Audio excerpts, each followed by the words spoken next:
majorité pourrait hocher de la tête. Et l'immense majorité, c'est 2 jours de formation. Mesdames et messieurs les députés, quand j'ai quitté l'hôpital avec le Premier ministre et que je suis rentré au ministère, il y avait un écran de télévision qui était allumé. Il y avait le débat parlementaire qui était diffusé sur la télévision. Et j'ai vu les députés debout applaudir. J'ai demandé à mon cabinet, pourquoi applaudissent-ils?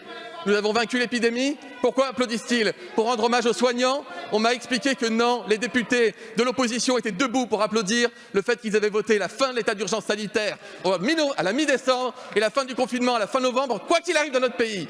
Le décalage était tellement total que j'ai décidé de venir dans cet hémicycle ce soir. S'il vous plaît. Alors, Madame Panot, un rappel au règlement. Puis, Monsieur Gosselin, un rappel au règlement. Madame Panot, vous avez la parole. Rappel au règlement sur la base de l'article 48 de notre règlement. C'est insupportable, Monsieur le ministre, le chantage que vous êtes en train de nous faire. Tout le monde ici a conscience de la gravité de la situation. Tout le monde ici a conscience de la gravité de la situation. Mais il est insupportable de dire qu'il n'y aurait qu'une seule alternative, comme Madame Thatcher le disait à l'époque. Oui, nous sommes une opposition dans un hémicycle. Et oui, nous avons le droit et nous allons continuer de critiquer vos décisions parce que la démocratie, cela fonctionne comme cela, que ça vous plaise ou non. Et non, le Covid n'aura pas le droit de piétiner, ne vous donne pas le droit de piétiner notre démocratie. Et je vais vous dire pourquoi vous êtes venus. Non pas parce que vous avez vu à la télé quelque chose qui vous a horriblement choqué, qui est le base d'un vote, d'un choix démocratique qui a été fait dans cet hémicycle. Vous êtes venus parce que vous avez fait une première suspension parce que vous n'aviez pas le nombre de députés qu'il fallait pour être en majorité. Puis vous avez fait une deuxième suspension parce que vous avez perdu un vote. Puis une troisième suspension parce que vous avez perdu un deuxième vote. Donc la réalité, c'est que oui, vous n'aimez pas quand on vous dit ça, mais c'est vrai, vous détestez la démocratie. Lorsque cette démocratie s'exerce dans ce Parlement, vous la piétinez, vous la foulez du pied. Et oui, il est beaucoup plus facile d'aller devant un conseil de défense qui est protégé par le secret défense plutôt que d'accepter que le Parlement délibère et y compris choisisse des choses qui ne sont pas conformes à ce que vous voulez. Merci Madame Panot. Merci Madame Panot. Monsieur Gosselin. Rappel au règlement, Madame la Présidente, sur la base de l'article 48 du règlement de notre Assemblée. C'est vraiment avec consternation que nous constatons à quel point ces débats dérapent. Et il est important de rappeler pourquoi nous en sommes arrivés là et comment. Il faut rappeler à la majorité qu'à 9h, à 21h, à la reprise des travaux, elle n'était pas présente. Jamais, si vous aviez été à vos places, à occuper vos fonctions, le débat n'aurait pu déraper. Vous ne pouvez vous en prendre qu'à vous-même. Et quant à vous, Monsieur le ministre, puisque vous étiez absent, faites-vous bien conseiller. Nous n'avons pas applaudi à tout rompre parce que nous avions adopté un amendement, parce que les Français seraient pris en otage, mais parce que vous nous prenez en otage. C'est un jeu dangereux. Méfiez-vous de l'effet boomerang. Il y a un proverbe en Normandie. Quand tu craches en l'air, méfie-toi, ça te retombe sur la bouche. Vous pouvez traduire autrement si vous le voulez. Et j'en terminerai sur les aspects démocratiques. Non seulement vous ne voulez pas d'un Parlement qui se réunisse sur l'état d'urgence d'ici au 1er avril, vous voulez un long couloir, un long printemps qui arrivera après un long hiver sans que le Parlement puisse s'exprimer, mais déjà ce soir, par la réserve de vote, vous nous privez de l'expression, celle de la représentation nationale, et je peux vous assurer que ce n'est pas ainsi que la concorde, que l'unité nationale dont nous avons besoin se fera. Nous avons voté à vos côtés la première loi d'urgence au mois de mars. Gosselin, nous étions au rendez-vous et il ne tient qu'à vous que nous soyons à vos côtés au rendez-vous de l'histoire. Merci. Madame Rabault. Oui, Madame la Présidente, aussi un rappel au règlement au titre de l'article 48. Monsieur le ministre, vous nous avez tous mis en accusation, alors que beaucoup parmi nous ont voté jeudi dernier la déclaration du Premier ministre sur le reconfinement. Vous nous racontez des épisodes tragiques que vous avez vus à l'hôpital. Est-ce que vous pensez sérieusement que nous aussi, nous ne sommes pas de temps en temps allés dans les hôpitaux, même si nous n'avons pas votre expérience? Monsieur le ministre, sincèrement, je ne voudrais pas paraphraser, mais vous n'avez certainement pas le monopole de vouloir la santé des Français, de vouloir leur sécurité sanitaire.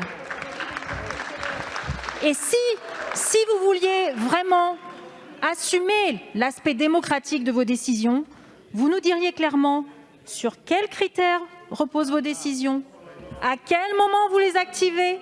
Parce que vous voyez, monsieur le ministre, moi je peux vous montrer une photo. Que j'ai sur mon ordinateur d'une cantine aujourd'hui dans un lycée bondée, où tous les jeunes, il n'y avait pas de distanciation sociale. Tous les jeunes étaient assis côte à côte pour leur déjeuner. Alors vous êtes en train de faire dans ce confinement du 2 poids 2 mesures. Vous demandez à 12 millions de jeunes d'aller dans les écoles, dans les lycées et les collèges. Vous empêchez les petits commerçants de continuer. Comment vous expliquez de telles différences dans vos décisions? C'est ça qui ne fonctionne pas dans votre système. C'est anxiogène parce que vous avez des décisions qui sont à géométrie variable, que personne n'y comprend plus rien. Votre décret du 29 octobre, sincèrement, certains articles sont de la bouillie tellement c'est compliqué et il n'y a pas de lisibilité.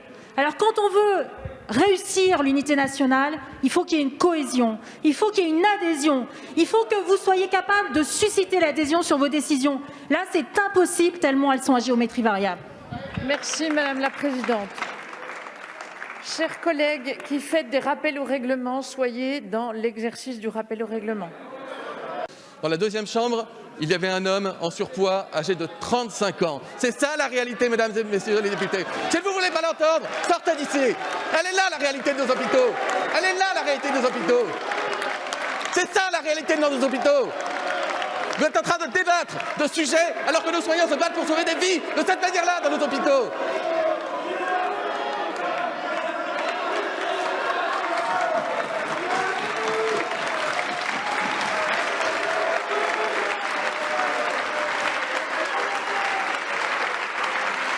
Du rappel au règlement.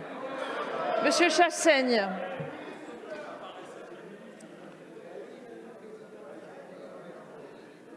Et ensuite, j'ouvre la discussion. Madame la Présidente, au titre de l'article 48, j'ai été, je le dis,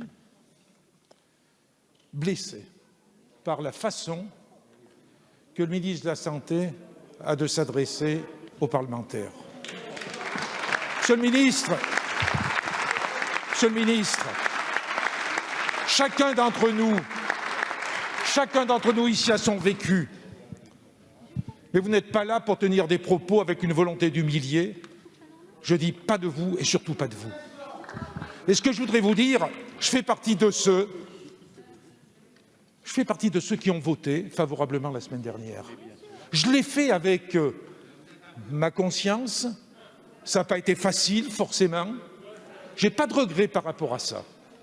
Sur les solutions qui sont apportées aujourd'hui, je réfléchis avec une forme d'humilité, parce que j'ai tout à fait conscience qu'il n'y a pas de solution miracle. Je ne sais même pas en ce moment encore sur quel bouton je vais appuyer, parce que je suis dans l'expectative. Mais ce que je voulais vous dire, c'est que j'ai passé une partie de la journée hier à donner des coups de téléphone dans des hôpitaux, à Lyon, sur Paris. Ce que je peux vous dire, et je ne vais pas utiliser les mots qui ont été utilisés par des gens qui m'ont répondu. La vérité de nos hôpitaux, ce n'est pas celle que vous dites. Ce n'est pas celle-ci, monsieur le ministre, et vous le savez. D'autres le savent ici, applaudissent quand même, et d'autres applaudissent parce qu'ils ne le savent pas. Ce qu'on m'a dit, par exemple, c'est que non, mais est-ce que je peux m'exprimer, vous permettez? C'est des témoignages que j'ai notés hier, et ça ne sort pas de ma tête. On me dit que, par exemple, dans un service où il y avait 12 lits en réanimation polyvalente. Je ne suis pas du tout un spécialiste, donc je peux commettre des erreurs dans l'utilisation des termes. Plus...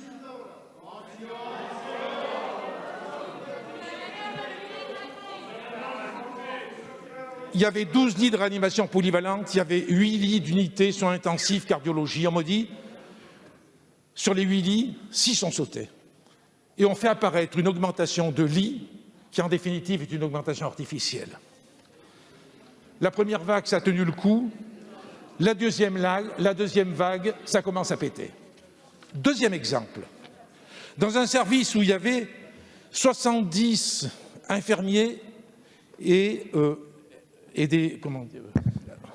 aides-soignantes, excusez-moi. Il y a eu 15 départs liés à la fatigue, liés à l'usure, liés au manque de reconnaissance aussi, y compris à la suite du Ségur de la santé. Conclure, monsieur le président Chassaigne. Il y a eu 12 nouveaux diplômés qui sont arrivés, 3 sont repartis. Ce que je veux dire par là, c'est qu'on me dit aussi qu'il y aurait eu possibilité en 6 mois de former des gens et que dans la réalité, des gens ont été formés en 2 jours. Les gens ont été formés en 2 jours. Certains ont eu 15 jours de formation. Mais c'est la réalité, vous pouvez hocher de la tête. Monsieur Chassaigne. Et l'immense majorité, c'est 2 jours de formation.